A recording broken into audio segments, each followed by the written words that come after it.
The scream tore from Lydia's throat as the ancient stone crumbled beneath her feet, her champagne glass spinning into the darkness below while her body pitched forward into empty air. One moment she'd been leaning against the balcony railing of the ambassador's estate, overwhelmed by the suffocating crowd inside and desperate for a breath of cool night air. The next, the supposedly restored 18th century stonework gave way like paper, and gravity seized her with merciless fingers. Her mind had barely registered the sensation of falling when iron-strong arms locked around her waist, yanking her backward with such force that her ribs compressed painfully. She collided with a body that felt carved from marble, unyielding and impossibly cold, even through the layers of her silk evening gown. The arms that held her didn't soften or adjust their grip. If anything, they tightened further, crushing her against a broad chest while the sound of crumbling stone echoed up from the courtyard 30 feet below. "I have you," a voice said against her ear, low and accented with something ancient that didn't belong to any modern country.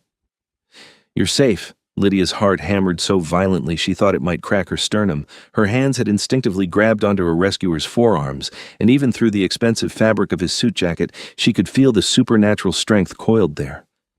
Cold. Everything about him was cold. Her fingers trembled as the adrenaline began to transition into shock. "The railing," she gasped. It just broke. Old stone, poorly maintained despite appearances. His voice rumbled through his chest into her back. Humans are careless with their architecture. They forget that age demands respect and constant vigilance. That word, humans, the way he said it, with such casual separation, made her awareness sharpen despite the shock. Lydia turned her head slightly, trying to see the face of her rescuer, but he shifted his grip, one arm banded across her waist while his other hand came up to cup the back of her head, keeping her facing forward, keeping her still. "Don't move yet," he commanded, and there was something in his tone that made obedience feel less like a choice and more like gravity itself. "You're trembling. Your legs won't hold you." He wasn't wrong. Now that the immediate terror had passed, her entire body shook like a leaf in a storm. Her knees felt liquid, her breath came in short, sharp gasps, and if he released her, she'd crumple to the ground like the stones that had just tried to kill her. She didn't even know what she was trying to say. Call someone, check if anyone else was hurt, thank him. Her thoughts scattered like startled birds. "You need to breathe," he said, and his hand at the back of her head began a slow, deliberate stroke through her carefully styled hair. The gesture should have been soothing, but his fingers were so cold and his grip so possessive that it felt more like being claimed than comforted. "Slowly. In through your nose, out through your mouth. Your heart is racing too fast." "Someone just tried to kill me with bad architecture," Lydia managed, and she heard him make a sound that might have been amusement. Indeed, how inconsiderate of the stone. His thumb traced a small circle at the base of her skull, and despite everything, despite the cold and the fear and the strangeness of this entire situation, her body began to respond to the command in his voice. Her breathing slowed, her heart rate decreased slightly. "Better, good girl." The praise sent an entirely inappropriate shiver down her spine that had nothing to do with fear and everything to do with the dark timbre of his voice. Lydia shook her head slightly, trying to clear it, but his hand tightened immediately in her hair, holding her still again. "I said don't move." This time the command carried an edge sharp enough to cut. "Not until I'm certain you're not injured." "I'm fine," she protested, though truthfully she had no idea if that was accurate. The shock was still too fresh, her system too flooded with adrenaline to feel much of anything beyond the frantic beating of her heart and the iron cage of his arms. "You're in shock. There's a difference." He paused and she felt him inhale deeply, as though scenting the air around her. "No blood, that's fortunate. But you could have fractured something in the impact when I caught you. I wasn't gentle." No, he certainly hadn't been. Lydia was fairly certain she'd have bruises across her ribs in the shape of his forearms by morning, but bruises were infinitely preferable to the alternative of being a broken body in the courtyard below. "Thank you," she said quietly, and meant it with every fiber of her being. "You saved my life." "Yes." He said it simply, as fact rather than boast. "And now I'm responsible for it." That strange statement made her frown, but before she could question it, she heard voices calling from inside the ballroom. Someone had noticed the collapse. Within seconds, there would be a crowd of concerned partygoers flooding onto what remained of the balcony, all wanting to see the damage, to gawk at the near tragedy, to pepper her with questions she didn't have the energy to answer. Her rescuer evidently had the same thought, because he moved with liquid speed that left her dizzy. One moment they were standing in the open doorway between the ballroom and the destroyed balcony. The next, he'd carried her around the corner into a shadowed alcove that she hadn't even known existed, one of those architectural quirks of old estates where servants' passages and hidden spaces riddled the walls. He set her down with her back against the wall, but his hands never left her. One palm pressed flat against the stone beside her head, the other remaining at her waist, keeping her upright, keeping her exactly where he wanted her. Trapped, protected. It was hard to tell which. For the first time, Lydia got a clear look at the man who'd saved her life, and her breath caught for entirely different reasons than fear. He was beautiful in the way that ancient marble sculptures were beautiful, all sharp angles and classical features that seemed carved rather than born. His skin was pale, not the pallor of someone who avoided the sun, but the luminous white of moonlight on snow, almost glowing in the darkness of the alcove. His hair fell to his shoulders in waves of pure silver white, far too striking to be natural, but too perfect to be dyed. And his eyes, even in the shadows, they seemed to catch what little light existed, reflecting it back like a cat's, bright and inhuman, and fixed on her with an intensity that made her want to look away, even as it held her captive. He wore a black suit that probably cost more than her car, tailored so perfectly it seemed like a second skin, and he carried himself with the kind of absolute authority that made it clear he'd never been denied anything in his life. Everything about him screamed old money, old power, old world, and vampire. The word crystallized in her mind with sudden absolute certainty. She'd heard the rumors, of course. Everyone in diplomatic circles had. Whispers about the Night Court, the vampire delegation that had emerged from the shadows 5 years ago to claim their seat at the global political table. Immortals who'd been pulling strings from the darkness for centuries, now demanding recognition, representation, rights. The ambassador whose estate this was specialized in supernatural relations.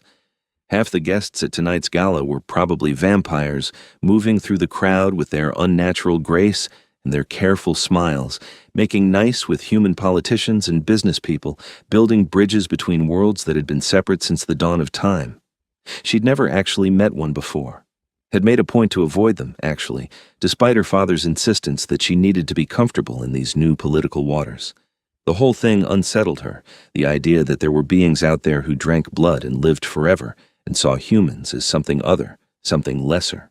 "You're afraid," he said at his simple observation, his eyes tracking every micro-expression on her face.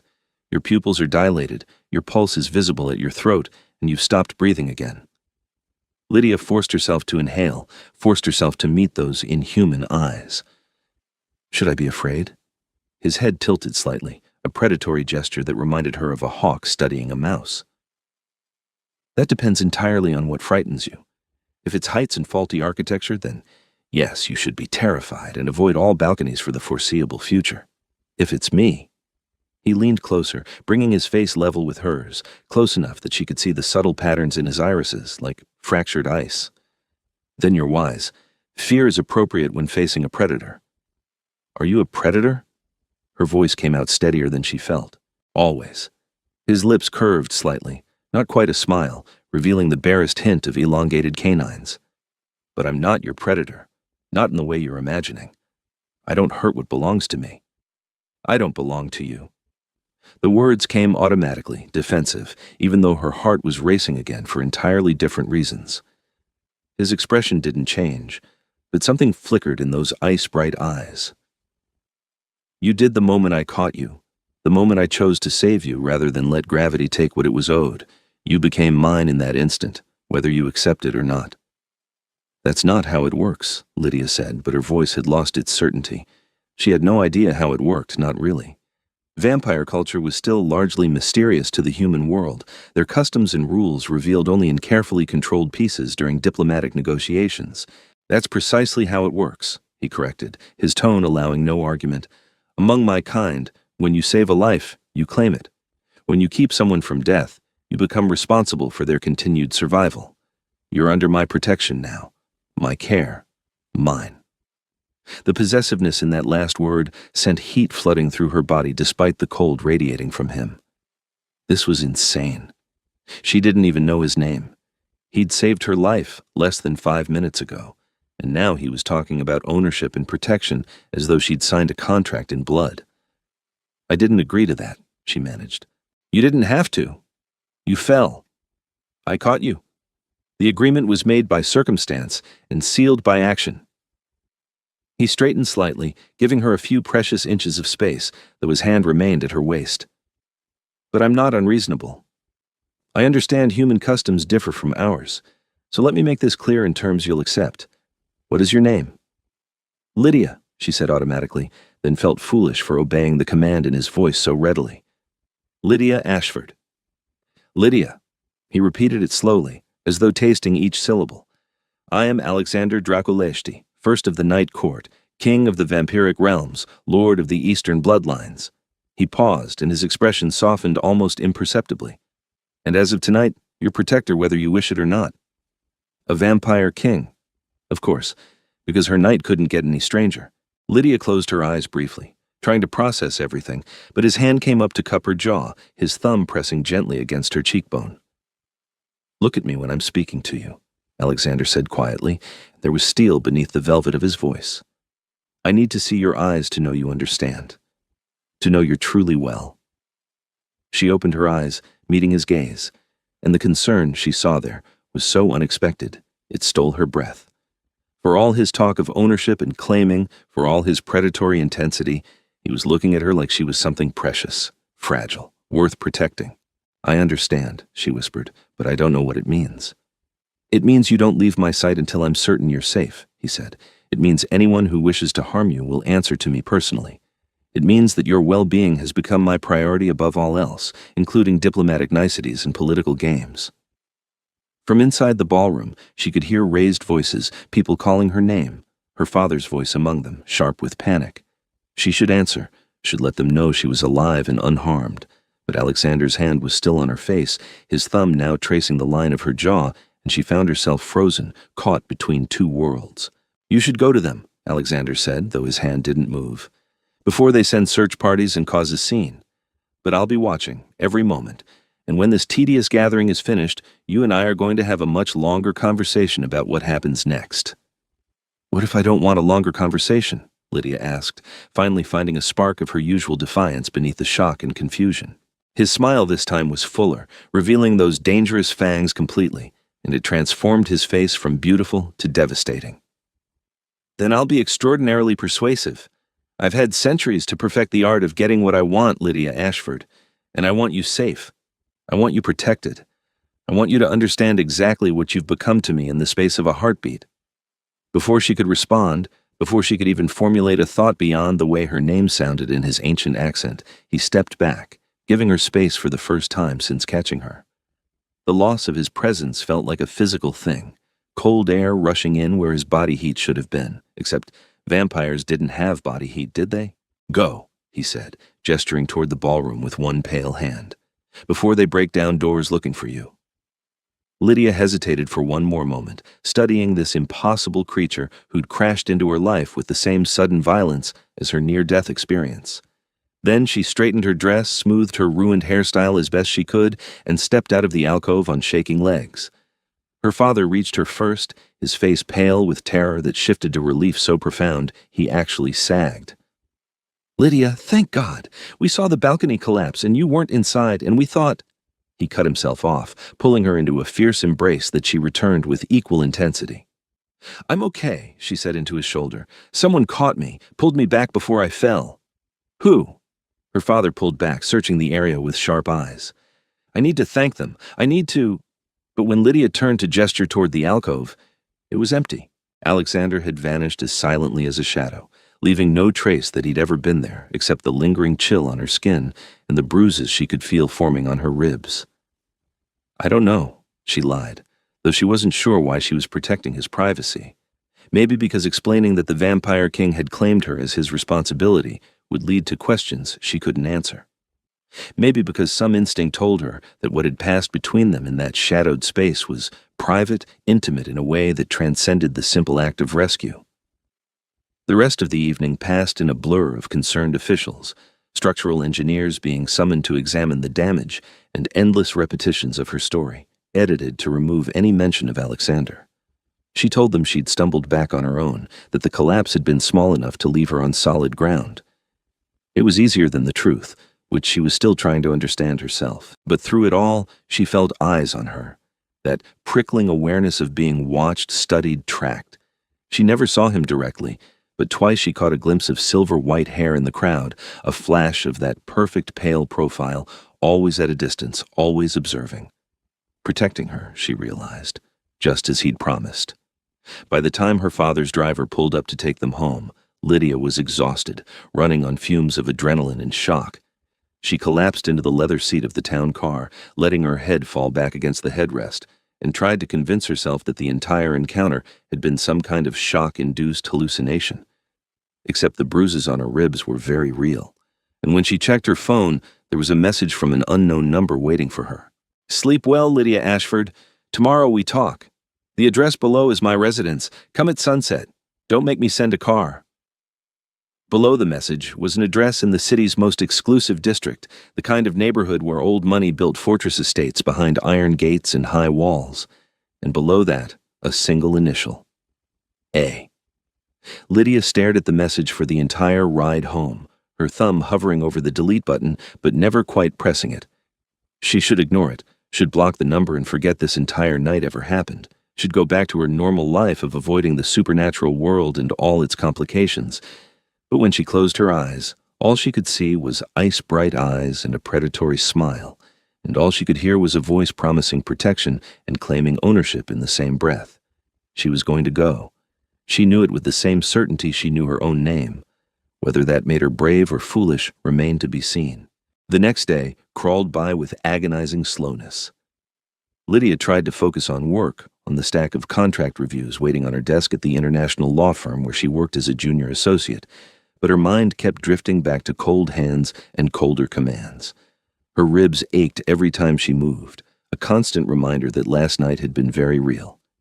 She'd researched Alexander during her lunch break, finding surprisingly little information for someone who claimed to be a king. There were official diplomatic photos from the night court's emergence 5 years ago, showing him standing among other pale, ethereal figures, his expression regal and remote.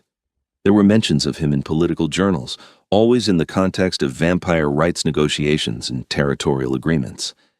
There were even a few society-page photographs from events like last night's gala, though, in all of them, he was positioned at the edges, watching rather than participating. Nothing personal, nothing warm, nothing that explained why he'd looked at her like she was something worth treasuring. By the time sunset approached, Lydia had changed outfits 3 times, each choice feeling either too formal or too casual for a meeting with vampire royalty. She finally settled on tailored black pants and a deep burgundy blouse, professional enough to maintain dignity, fitted enough to show she'd made an effort. The address led her to a mansion that looked like it had been transported stone by stone from some European countryside, all Gothic arches and imposing facades, surrounded by walls that seemed designed to repel armies. The gate opened before she could even announce herself via the intercom, as though her arrival had been anticipated to the second. The drive up to the main entrance took longer than some commutes, winding through gardens that looked deliberately wild, untamed despite obvious care. No flowers bloomed here. Instead, there were night-blooming plants, their pale petals just beginning to open in the fading light, and trees with dark leaves that seemed to absorb rather than reflect the sunset. Alexander himself answered the door, and the sight of him in the golden hour light was almost painful.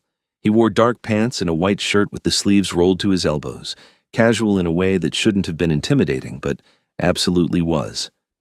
His silver hair was pulled back at the nape of his neck, revealing the sharp architecture of his face, and his eyes seemed even brighter than they had in the shadows of the alcove. "You came," he said, and there was satisfaction in his voice. "I wasn't entirely certain you would." "Your message didn't make it sound optional," Lydia replied, lifting her chin to meet his gaze directly. His smile was sharp and approving. "It wasn't, but I'm pleased you understood that without requiring persuasion. Come inside. We have much to discuss, and the sun is still too bright for comfort out here." She'd read that modern vampires could tolerate indirect sunlight, that the old legends about them bursting into flames were exaggerated. But as Alexander stepped back to let her enter, keeping carefully within the shadow of the doorway, She noticed the way he angled his body away from even the diffuse golden light filtering through the trees. The interior of the mansion was exactly what she'd expected. All dark wood and rich fabrics, antique furniture that was probably genuinely antique rather than reproduction, and art on the walls that she suspected would make museum curators weep with envy. But it was also surprisingly warm, both literally and figuratively. Fires burned in several fireplaces despite the mild evening, and the spaces were clearly lived in rather than maintained as showpieces. "You're surprised," Alexander observed, closing the door behind her and engaging several locks that looked both modern and medieval. "You expected something different. Cold stone and cobwebs, perhaps?" "Maybe," Lydia admitted. "The Gothic exterior sets certain expectations." "The exterior is designed to intimidate and establish proper boundaries," he said, gesturing for her to follow him deeper into the house. "The interior is designed for comfort. I've lived for over 8 centuries. I learned long ago that immortality is significantly more bearable when one's surroundings are pleasant. 800 years. The number was so vast it didn't feel real. When he'd been born, knights still rode horses and castles were modern architecture. The entire world she knew hadn't even been a dream yet." He led her to a library that could have swallowed her apartment 3 times over, filled floor to ceiling with books in dozens of languages, some of which she didn't even recognize. A fire crackled in a hearth large enough to stand in, and 2 leather chairs were positioned to face it, a small table between them already set with a tea service. "Sit," Alexander said, and waited until she'd complied before settling into the opposite chair with the kind of unconscious grace that came from centuries of practice. "You're still afraid of me. Your heart rate increases when I give you a direct command." "Maybe because you keep giving me commands," Lydia pointed out, though she accepted the teacup he poured for her, noting that his own cup remained conspicuously empty. "Old habits," he said with a slight shrug. "I'm accustomed to being obeyed. It's been some time since I had reason to ask rather than command." "Because you're a king. Because I'm ancient, powerful, and generally disinclined toward patience with those who waste my time." He leaned back in his chair, studying her with that unsettling intensity. "But you don't waste my time, Lydia Ashford. You intrigue me. You, who fell from a balcony and rather than swooning or dissolving into hysterics, asked me logical questions and argued about the philosophy of ownership." "I was in shock," she protested. "I probably wasn't making sense." "You made perfect sense. You were also terrified, flooded with adrenaline, and still processing trauma. Most humans become useless in such conditions. You remained coherent, aware, and defiant." He paused, and something almost like amusement flickered across his features. "Do you have any idea how rare that is? How refreshing?" Lydia sipped her tea to buy time, organizing her thoughts. "Is that why you claimed me? Because I didn't faint?" "I claimed you because I caught you, and because my nature demanded it.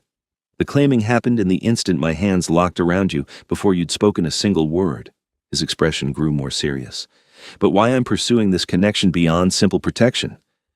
Yes, your spirit has everything to do with that." "I still don't understand what this claiming means," she said carefully. "What you expect from me? What happens now?" Alexander rose from his chair in one fluid motion, moving to the fireplace to brace one hand against the mantel, staring into the flames with an expression she couldn't read. "Among vampires, when one saves another's life, it creates a bond, a responsibility that cannot be easily broken or dismissed. The saved belongs to the savior until that debt is discharged through reciprocal action or released by mutual agreement. So I'm in your debt. Fine, I can accept that. Thank you for saving my life. How do I pay you back so we can go our separate ways?" He turned to look at her, and the expression on his face was almost pitying. "You can't. The bond doesn't work that way when formed between vampire and human. There's no reciprocal action you can take that would equalize the scales. You can't save my life because I'm nearly impossible to kill.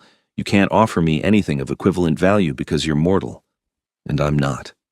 The implications of that settled over her like a heavy blanket. "So I'm just yours. Forever. That's insane. Not forever. Until your natural death, at which point the bond dissolves." He said it so matter-of-factly, as though discussing the weather rather than the rest of her life. "Or until I choose to release you, which I have no intention of doing." Lydia set down her teacup with a sharp click of china against china. You can't just decide you own a person. That's not legal in any modern jurisdiction. I'm not bound by human law, only vampire law and the treaties we've negotiated with your governments. His voice remained maddeningly calm. And according to those treaties, we are permitted to follow our cultural practices provided they don't involve killing humans without cause or turning them without consent. Claiming falls under cultural practice. So I should just accept being your property? She stood, anger finally overtaking fear and confusion. Accept that I have no choice in this? You have a choice. Alexander crossed the space between them in 2 long strides, close enough now that she had to tilt her head back to maintain eye contact. You can fight me every step of the way. Make yourself miserable with resistance and exhaust yourself trying to escape something that's already done. Or you can accept the protection I'm offering and discover what this connection might become if you stop seeing it as a cage. And if I choose to fight? She challenged. His hand came up to cup her face, the gesture now familiar from last night, possessive and gentle in equal measure. Then I'll be patient with you, because you're worth the effort. I'll follow you through your days, guard you through your nights, and slowly prove to you that being mine isn't the prison you imagine. I'm 800 years old, Lydia. I have nothing but time, and I've already decided you're worth spending it on. The sincerity in his voice stole her breath more effectively than any command. She searched his face, looking for deception or manipulation, but found only absolute conviction. He meant every word. This ancient, powerful creature had decided she mattered, and he wasn't going to be dissuaded. Why? The question came out smaller than she intended. Why me? You don't even know me. I know enough, he said quietly. I know you're brave. I know you're intelligent. I know you stand on balconies alone at parties because crowds overwhelm you, and you'd rather risk faulty architecture than continue making small talk with people you find tedious. His thumb traced her cheekbone with devastating tenderness. I know that when faced with a predator in the dark, you asked questions instead of screaming. I know that when given a direct command from a king, you argued about philosophy. I know that you're exactly the kind of challenge I've been waiting centuries to find. You want me because I argue with you? Lydia asked incredulously. I want you because you see me as something other than terrifying, and because you have the spine to tell me when I'm being unreasonable.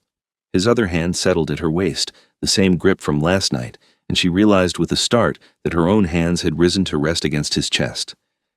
Do you have any idea how exhausting it is to be surrounded by people who fear you, who agree with everything you say because they're too terrified to contradict you? 800 years of that, Lydia. 800 years of being treated like a monster to be appeased rather than a person to be known. The loneliness in those words cracked something in her chest. She'd thought of vampires as these untouchable, powerful beings who had everything they could ever want. It had never occurred to her that immortality might come with isolation, that power might be its own kind of prison. I do still fear you, she admitted honestly. You're stronger than me, faster than me, and you could kill me without breaking a sweat. Yes, he agreed simply, but you fear me like you'd fear a storm or a cliff edge, something dangerous that demands respect, but not something evil. You don't fear me like you fear cruelty or malice. His hands tightened slightly, drawing her closer. That's the difference. That's why I'm not letting you go. They stood there for a long moment, the fire crackling beside them, her heart beating loud enough for both of them since his chest was silent and still beneath her palms. She should push him away, should run from this mansion and this impossible situation and never look back. But his hands on her felt like safety despite everything, and when she looked into those ice-bright eyes, she saw not a monster, but a man who'd been alone for far too long. I need time, she said finally, to process this, to understand what it means, to figure out if I can really accept being claimed by someone I just met. Alexander studied her for a moment, then nodded slowly. I can give you time, but I meant what I said about protection. You don't leave my sight until I understand what caused that balcony to collapse. It was old stone, Lydia said, frowning. You said so yourself. Poor maintenance. I said that to calm you, he corrected, his expression darkening. But I've had all day to consider the timing and circumstances. That balcony was inspected by engineers 2 weeks ago. I reviewed the reports myself as part of the security briefing before agreeing to attend the gala. It was certified as structurally sound. Cold dread pooled in her stomach. You think someone sabotaged it? I think it's a possibility that needs investigation, and until I know for certain that you're not in danger, you stay where I can protect you." His tone left no room for argument. "Which means you're staying here, in this house, under my direct supervision." "I have a job," she protested, "a life. I can't just move into a vampire king's mansion." "Then I'll accompany you to your job and stand watch over your life," he said with the patience of someone who'd already considered and dismissed every objection. "But you're not going anywhere alone, and you're not sleeping anywhere I can't guarantee your safety. Those are my terms. Non-negotiable." Lydia opened her mouth to argue, then closed it again as the reality of the situation sank in. If someone had deliberately tried to kill her, if last night wasn't just an accident, then she was in danger. Real danger that she had no ability to protect herself from. And standing in front of her was an 800-year-old vampire king offering to be her personal bodyguard. It should have been an easy choice. It should have been obvious that accepting his protection was the logical decision, but logic and emotion were warring inside her, logic saying to trust him, and emotion screaming that giving in meant giving up control of her entire life. "1 week," she heard herself say. "Give me 1 week to decide if I can accept this arrangement. During that time, yes, you can protect me. You can investigate the balcony collapse, but at the end of the week, if I decide this isn't working, you let me go." Alexander's expression suggested he knew exactly what game she was playing, but he inclined his head in agreement anyway. 1 week. But I should warn you, Lydia Ashford, I'm very good at being persuasive when properly motivated, and you've motivated me more than anyone has in centuries. "Is that supposed to be threatening or flattering?" she asked. His smile was pure predator, beautiful and dangerous and devastating. Both. Always both. The week that followed was the strangest of Lydia's life. True to his word, Alexander became her constant shadow, accompanying her everywhere with a presence that was impossible to ignore. He waited outside her apartment building each morning, appearing at her door with coffee that was somehow always exactly how she liked it, and escorted her to work with the kind of old-world courtesy that turned heads on every street corner. Her colleagues at the law firm didn't know what to make of the silver-haired man who waited in the lobby for her every day, radiating authority and danger in equal measure. Her boss had taken one look at Alexander and immediately offered him the conference room to work from, too intimidated to question why a senior associate suddenly had a personal bodyguard. The nights were harder. Alexander had insisted she stay at his mansion where he could properly secure the perimeter. And after 2 days of stubbornly sleeping at her own apartment while he stood guard in her living room like a gorgeous, uncomfortable statue, she'd given in. His guest suite was larger than her entire apartment, with a bathroom that looked like something from a luxury spa, and a bed so comfortable she'd actually slept better than she had in years. But it was the small moments that were breaking down her resistance faster than she wanted to admit. The way he'd appear with warm blankets when she was working late in his library, having noticed her shiver. The way he listened when she talked about her day, asking questions that proved he was actually interested rather than just being polite. The way he'd adapted his entire schedule to her human needs, keeping human food in his kitchen and adjusting the lighting in the house to be comfortable for eyes that needed more brightness than his. On the 4th night, she found him in his study, surrounded by documents and photographs related to the balcony collapse. He looked up when she entered, and she saw the frustration in his expression before he smoothed it away. "You should be sleeping," he said, glancing at the antique clock on the wall that showed it was well past midnight. "You have an early meeting tomorrow." "Can't sleep," Lydia said, settling into the chair across from his desk. "What have you found?"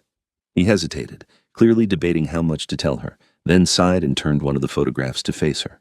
It showed the collapsed balcony from multiple angles, with sections of stone circled in red marker. "The failure points are too clean, too consistent. This wasn't natural degradation. Someone weakened the supports deliberately." Her stomach clenched. "Someone tried to kill me."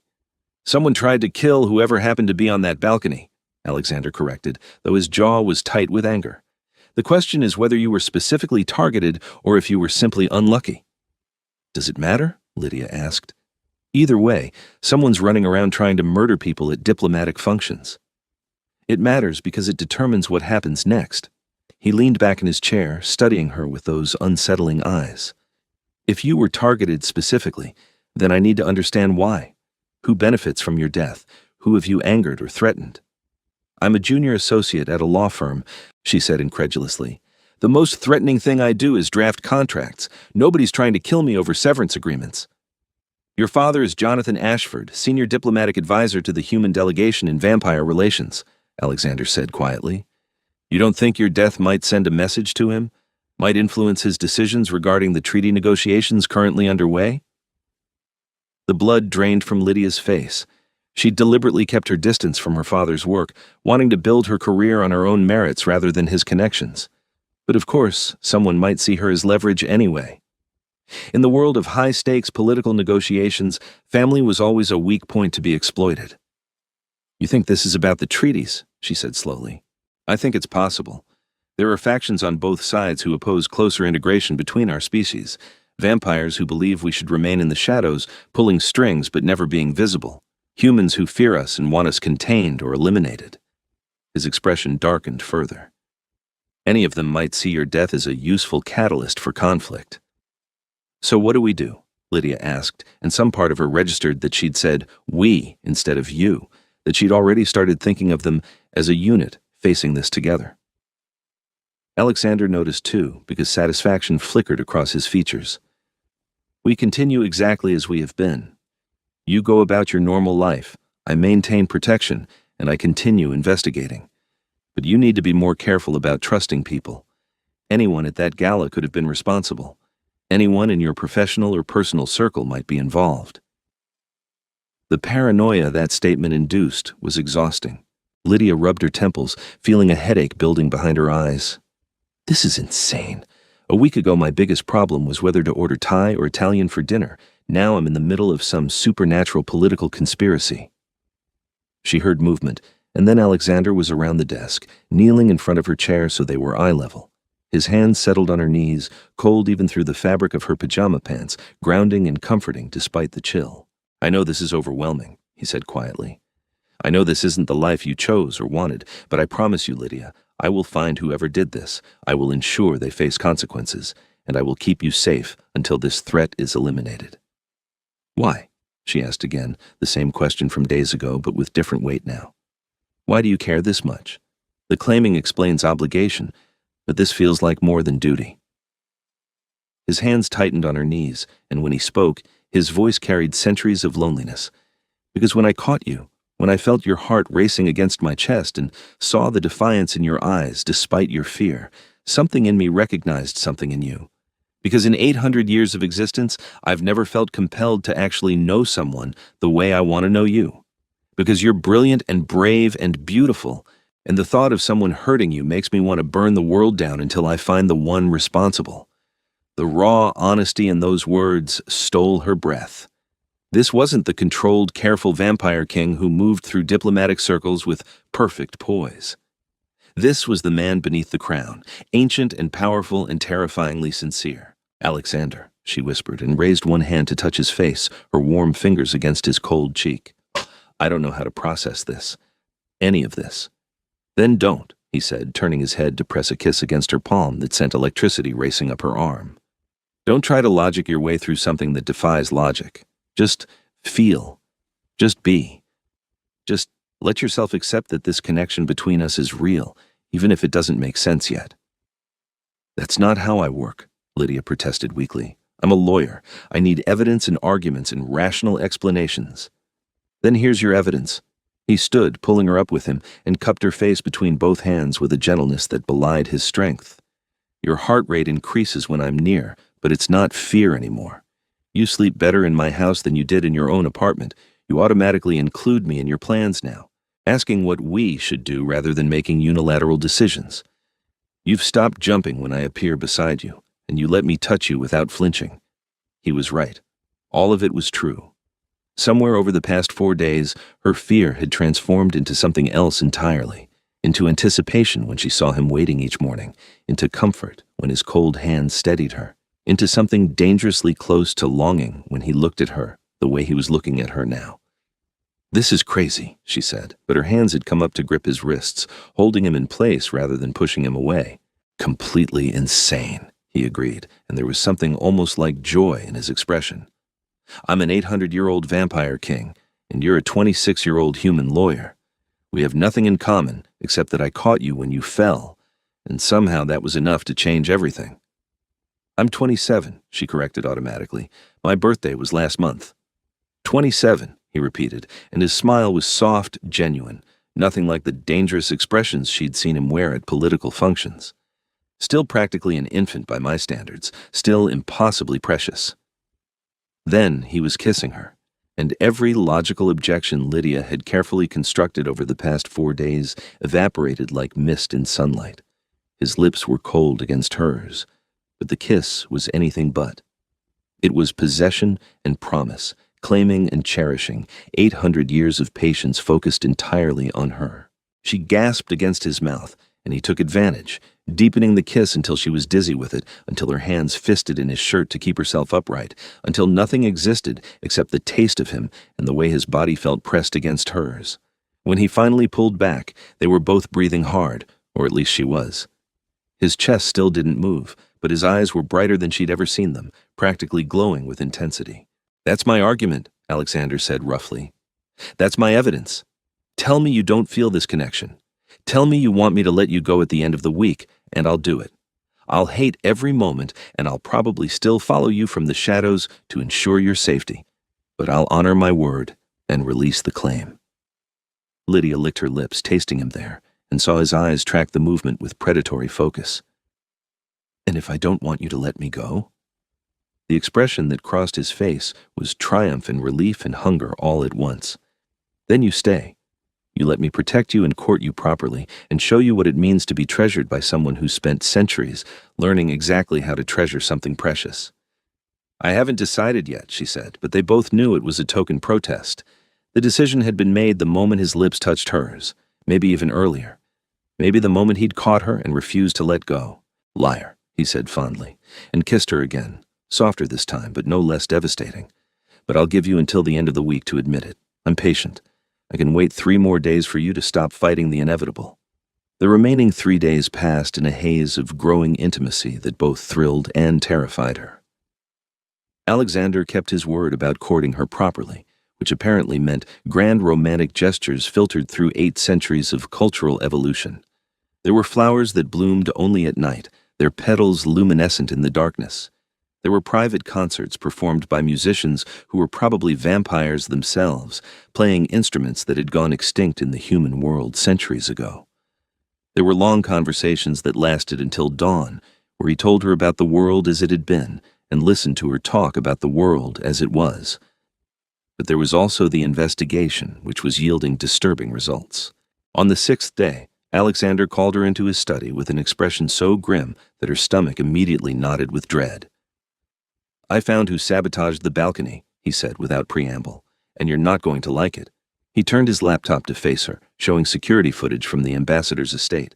The timestamp was from 3 hours before the gala, and the video showed a maintenance worker carefully applying something to the support beams of the balcony. Who is he? Lydia asked, leaning closer to study the grainy image. His name is Kyle Young. He works for a private security contracting firm that's been linked to several anti-vampire extremist groups.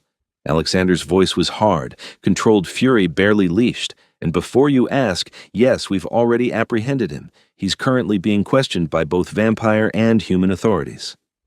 The name meant nothing to her, but something about the way Alexander said it made her pause. What aren't you telling me? He's your father's bodyguard, Alexander said quietly.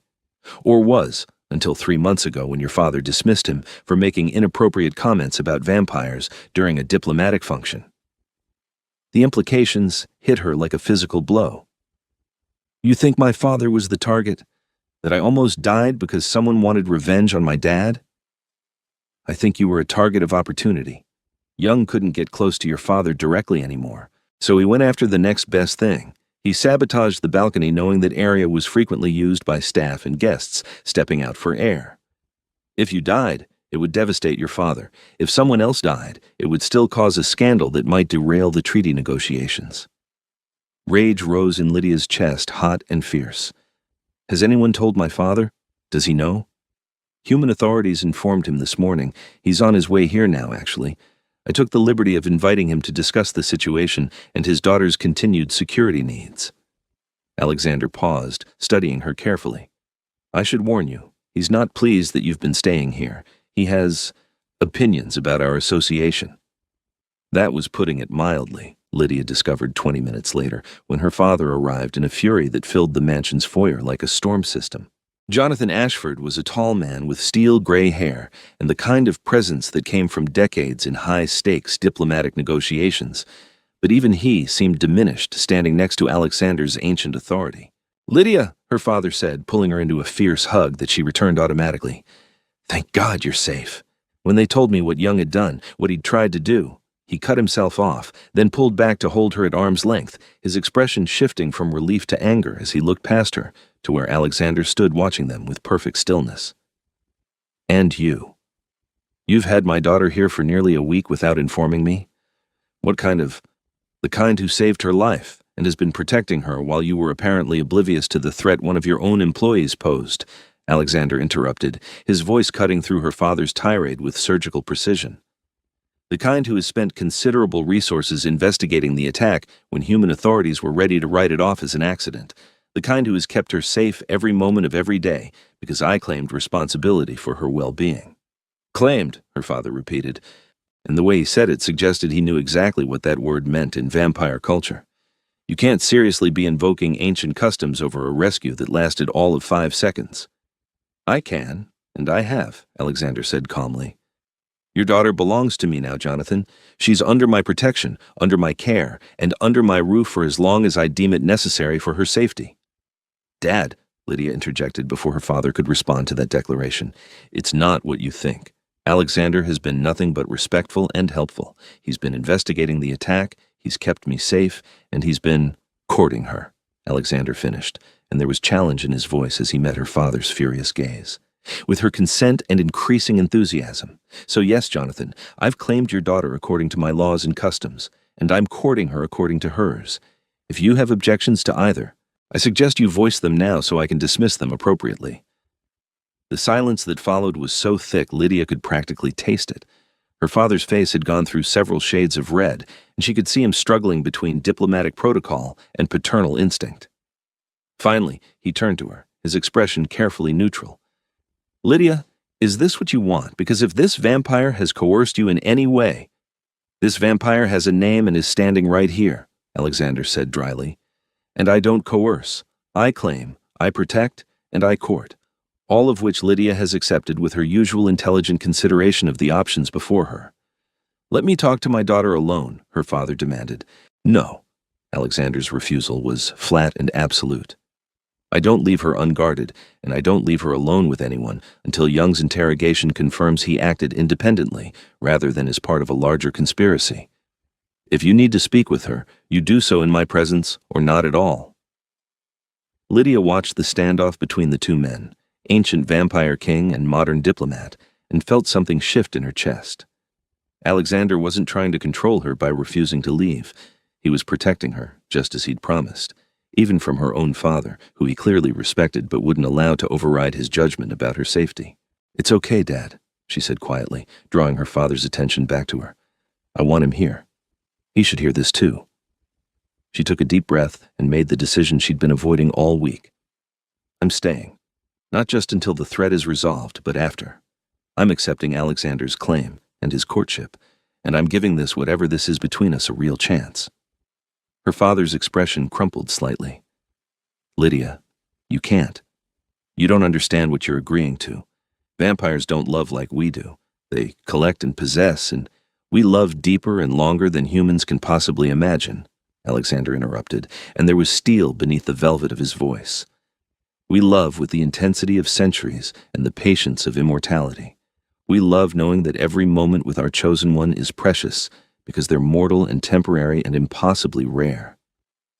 He moved to stand beside Lydia, his hand settling at the small of her back with possessive tenderness. "I am 800 years old, and I have never claimed anyone before your daughter. I have never wanted to. Do you really think I would do so lightly? That I would court her and protect her and upend my entire existence for her if I didn't already love her beyond measure?" The word love hit Lydia like a thunderbolt. They hadn't said it yet, hadn't crossed that particular line despite the kisses and the touches and the growing certainty that this connection was real. Hearing him say it now, in front of her father, with such absolute conviction, made her heart stutter in her chest. "You love her?" her father asked, skepticism and hope warring in his voice. "After less than a week?" "I loved her the moment I caught her," Alexander said simply. "The moment I felt her heart beating against mine and knew I would do anything, sacrifice anything to keep it beating.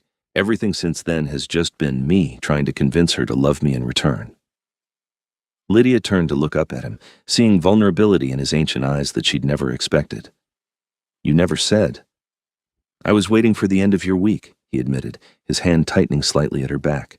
"Waiting for you to decide if you could accept this bond. I didn't want to pressure you with declarations you might not be ready to hear." "I'm ready now," she said, and saw his eyes flare bright with emotion. "I love you too. It's insane and impossible and definitely too fast, but I do. I love you." He kissed her then, in front of her father and God and everyone. A kiss that promised forever, despite the fact that her forever was measured in decades while his stretched into eternity. When they finally broke apart, her father was watching them with an expression of resignation mixed with cautious acceptance. "If he hurts you," her father said quietly, "ancient vampire king or not, I will find a way to make him regret it." "He won't," Lydia said with absolute certainty. "He's had 800 years to learn how to cherish things. I think I'm in good hands." "The best hands," Alexander agreed, and there was warmth in his voice that transformed his face from beautiful to devastating. "I promise you, Jonathan, I will spend every day of her life making sure she never regrets choosing me, that she never doubts her safety or her value or her place in my world." Her father studied them both for a long moment, then sighed the sigh of parents everywhere confronting the reality that their children had grown beyond their protection. "Then I suppose I should welcome you to the family, Your Majesty, though I reserve the right to remain skeptical until you prove your intentions are genuine." "Skepticism is healthy in diplomatic relations," Alexander said with the faintest hint of amusement. "I would expect nothing less from a man of your experience. And please, call me Alexander. We're going to be seeing quite a lot of each other if I have my way." The interrogation of Kyle Young took another 2 days, but ultimately confirmed what Alexander had suspected. Young had acted alone, motivated by hatred for vampires and a twisted desire for revenge against Jonathan Ashford for dismissing him. There was no larger conspiracy, no coordinated attack, just one bitter man with access to structural plans and a willingness to commit murder. He was sentenced according to both human and vampire law, a hybrid punishment that would see him imprisoned for decades. Lydia attended the sentencing with Alexander at her side and felt a grim satisfaction watching the man who tried to kill her face the consequences of his actions. But the real resolution came a week after that, when Alexander took her to the vampire court for the first time. The night court existed in a space between the human and vampire worlds, accessible through hidden entrances scattered throughout the city. The one Alexander used was in the basement of his mansion, a door that looked like stone but opened onto a grand staircase descending into the earth. The chamber at the bottom was vast beyond imagining, supported by pillars that looked like they had been carved from single pieces of marble, lit by crystals that glowed with their own inner light. Vampires filled the space, dozens of them, all with that same pale, ethereal beauty that marked them as other. They turned to watch as Alexander entered with Lydia at his side, and she felt the weight of their ancient gazes like a physical thing. But Alexander's hand was steady at her back, and his voice was clear and proud as he addressed the court. "I present Lydia Ashford, claimed and beloved, under my protection and bound to my heart. Let it be known that any who threaten her threaten me. Any who harm her will answer to me personally. She is mine and I am hers, for as long as her mortal life endures." The formal declaration sent a ripple through the assembled vampires. Lydia had learned enough in the past weeks to understand what this meant, that Alexander was claiming her not just privately but publicly, binding himself to her protection before all his kind. It was a promise and a warning, a declaration of love and a show of strength. An ancient female vampire with hair like spun silver stepped forward, her expression curious and calculating. "You claim a human, Alexander? After centuries of solitude, you bind yourself to mortality?" "I claim my heart," Alexander corrected, and his arm curved around Lydia's waist, drawing her against his side. "Which happens to beat in a human chest. Yes, she's mortal. Yes, her time is limited. That makes every moment infinitely more precious than your endless centuries, Katerina. And when she dies, another vampire called from the crowd, when time takes what we cannot, what then? Then I will mourn, Alexander said simply. I will grieve as only immortals can grieve, knowing exactly what I've lost and exactly how empty eternity will feel without her. But I would rather have her for 50 years than spend another 800 years alone. The court fell silent, and Lydia felt tears prick her eyes at the raw honesty in his words. He was choosing her knowing he would lose her, choosing love knowing it came with an expiration date that he would have to watch arrive with perfect, terrible clarity. Unless she wishes otherwise, Alexander continued, and Lydia felt him tense slightly beside her. The choice to remain human or join us in immortality will always be hers to make. I offer it freely, without pressure or expectation. If she chooses mortality, I will cherish every day of it. If she chooses transformation when she's ready, I will spend eternity proving I'm worthy of that gift. Lydia had known this conversation was coming eventually, but hearing it addressed so publicly still sent her heart racing. The choice between remaining human and becoming vampire, between a natural lifespan and immortality. It was too big to process, too enormous to decide in a moment. But looking up at Alexander, seeing the love and patience and absolute acceptance in his eyes, she knew she didn't have to decide now. He'd given her a week to choose him initially. He'd give her a lifetime to choose immortality if that's what she needed. I choose him, she said clearly, addressing the court, even though her eyes never left Alexander's face.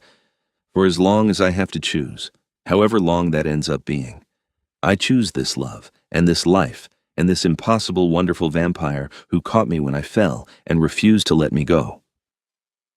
The court erupted in response, some vampires cheering, others looking skeptical, but all of them witnessing this moment, witnessing their king claim a human heart and a human woman claim him in return. Alexander kissed her there in front of everyone, and it was different from every kiss they'd shared before. This was promise and permanence, public declaration and private devotion all wrapped together. This was forever, or as close to forever as a mortal could promise an immortal. When they finally left the court hours later, after endless formal introductions and political pleasantries, Lydia was exhausted but happy. Alexander carried her up the stairs to his mansion, refusing to let her walk despite her protests, and deposited her on the massive bed in what had become their shared room sometime in the past week. That was intense, she said, watching him remove his formal jacket and roll up his sleeves. Your court is terrifying. They're politicians and predators in equal measure, Alexander agreed, settling beside her on the bed and pulling her against his chest. But they're also my family, in the way immortals understand family, and they needed to see that you're mine, that you're protected, that harming you means facing me. No pressure, Lydia said dryly, but she relaxed into his embrace, listening to the silence where his heartbeat should be. What happens now? Now we live, Alexander said simply. You continue your work at the law firm. I continue managing the night court and our diplomatic relations with humanity. We build a life together, however unconventional it might be. We love each other for as long as we're given. And the choice you mentioned, about transformation? His arms tightened slightly around her. Is yours to make whenever you're ready, if you're ever ready. I won't pressure you. I won't manipulate you. If you choose to remain human and age naturally, I will love every gray hair and every wrinkle and every year we're given together. If you choose transformation, I will love you through that too, and we'll have eternity to explore what we mean to each other. What do you want? Lydia asked quietly. If you could choose for me, what would you want? I want you to live the life that makes you happiest, Alexander said, and she heard absolute truth in his voice. If that's a human life with a natural end, then that's what I want for you.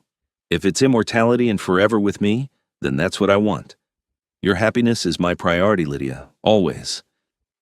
She turned in his arms, needing to see his face, needing to see if his expression matched his words. It did, completely. There was no hidden agenda, no subtle manipulation, just ancient eyes looking at her with infinite patience and infinite love. Ask me again in 5 years, she said finally. Let me live as a human for a while longer. Let me experience life with you from this side of mortality. Then we can talk about forever. 5 years, Alexander agreed, and pressed a kiss to her forehead. Or 50, or however long you need. I told you I have nothing but time, and I'd rather spend it with you however you choose to be than waste another moment alone." They fell asleep like that, her heartbeat steady beneath his palm, his cold body warming slightly from her heat, two impossible halves of an unlikely whole. The vampire king and the human lawyer bound together by a falling balcony and a grip that refused to loosen. The years that followed were extraordinary in their ordinary beauty. Lydia did continue her work at the law firm, eventually specializing in supernatural law and becoming one of the leading experts on vampire-human legal relations.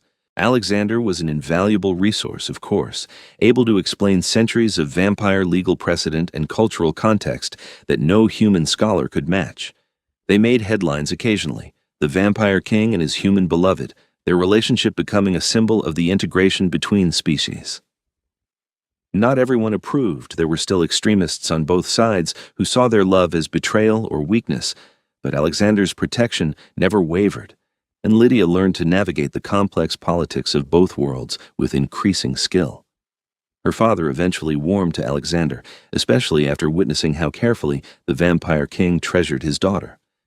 There were awkward family dinners where Jonathan Ashford tried to bond with an 800-year-old immortal over sports neither of them actually followed.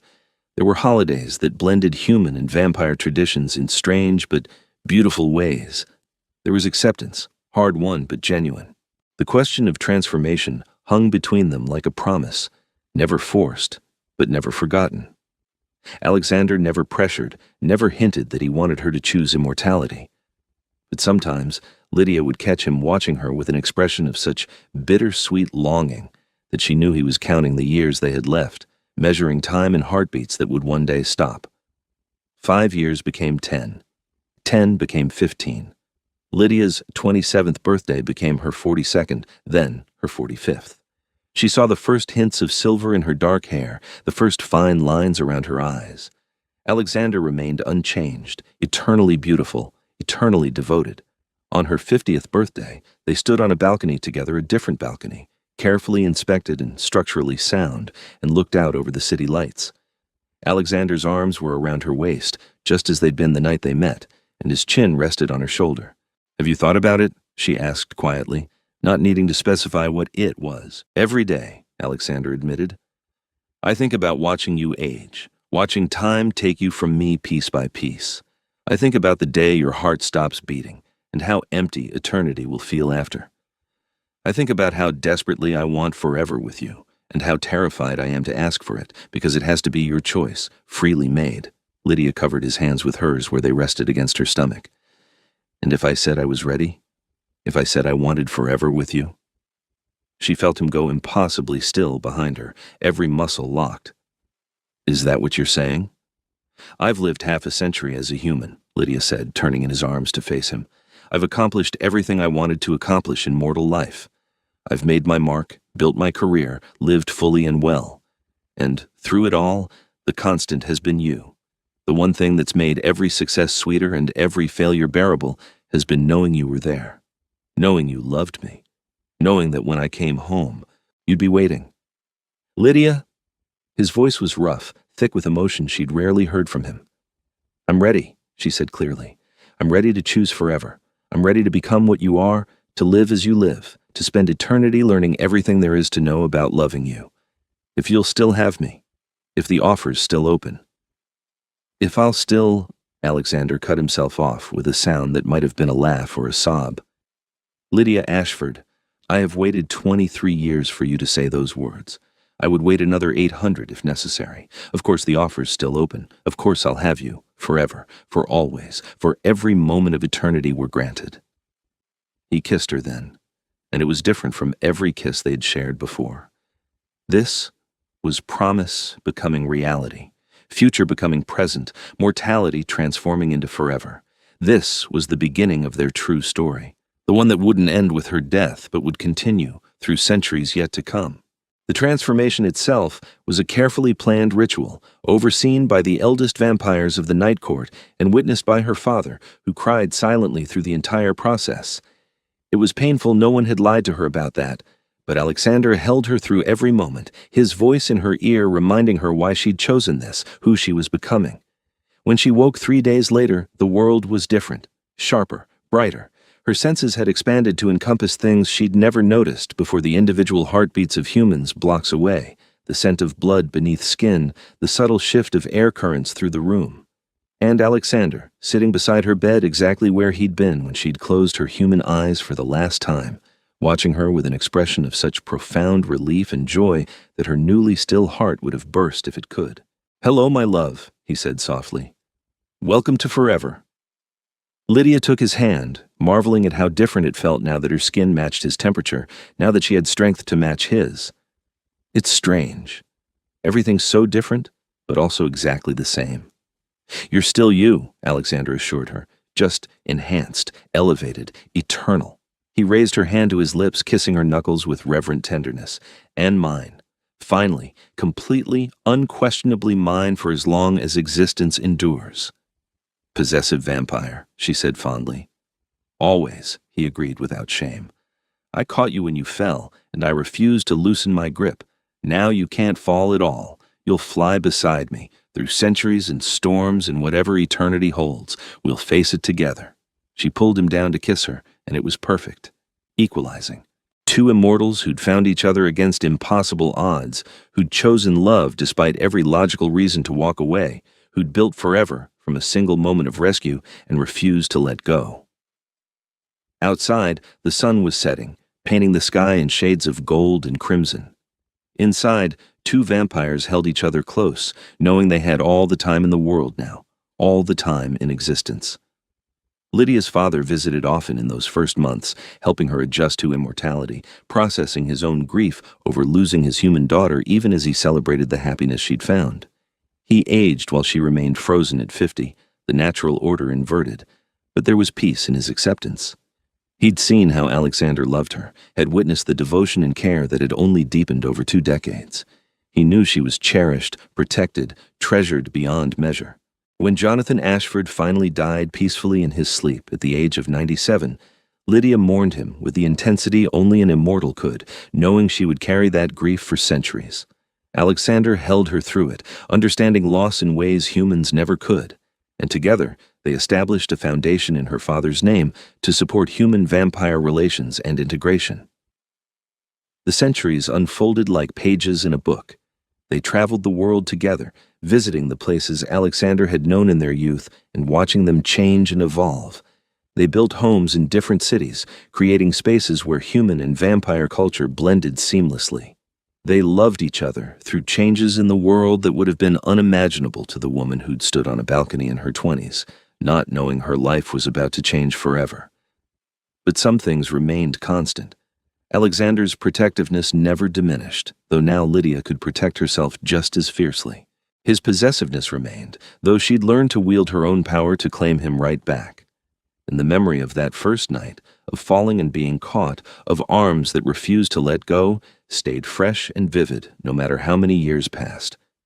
They would tell the story sometimes at gatherings of the Night Court or human-vampire cultural events about the vampire king and the lawyer who fell in love the moment gravity tried to tear them apart, about how a balcony collapse became a forever bond, about how sometimes the best things in life or death come from the moments when we're falling and someone chooses to catch us. And they would hold each other close, Alexander's arms around Lydia's waist in that familiar, possessive grip. And remember the terror and the trust. Remember the moment everything changed. Remember choosing each other over and over again across the span of immortality. The balcony had collapsed. The vampire king had caught her.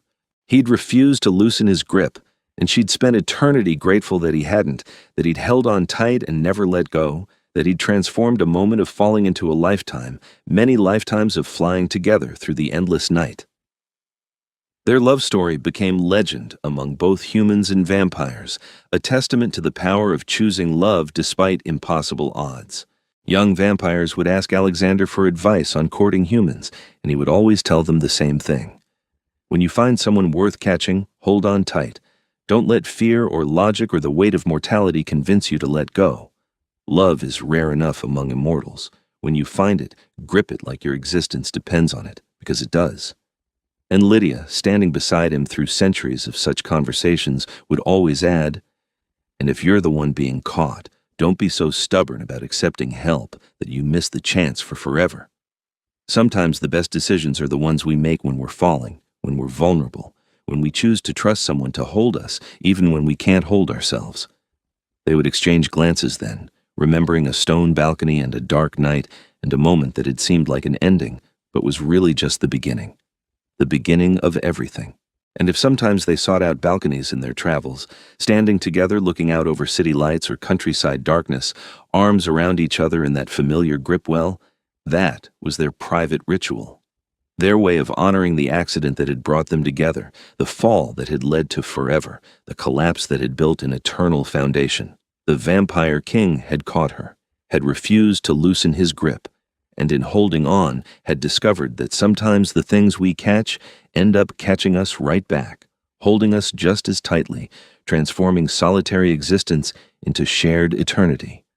It was the best fall either of them had ever taken, the best grip either of them had ever refused to loosen, the best forever either of them could have imagined, born from a single moment of crisis and transformed into endless moments of love. And if you asked them, centuries later, whether they'd change anything about that night, they would both say no. Not the fear or the danger or the terror, not the possessive claiming or the stubborn resistance, not a single moment of it, because every moment had led them here, to each other, to forever. The balcony had collapsed, but their love had only grown stronger, built on foundations that couldn't crumble, supported by arms that would never let go, eternal in ways that transcended stone and time and mortality itself. This was their story. The vampire king and his beloved, the fall and the catch, the grip that refused to loosen and became an embrace that would last through all the centuries to come. And it was perfect.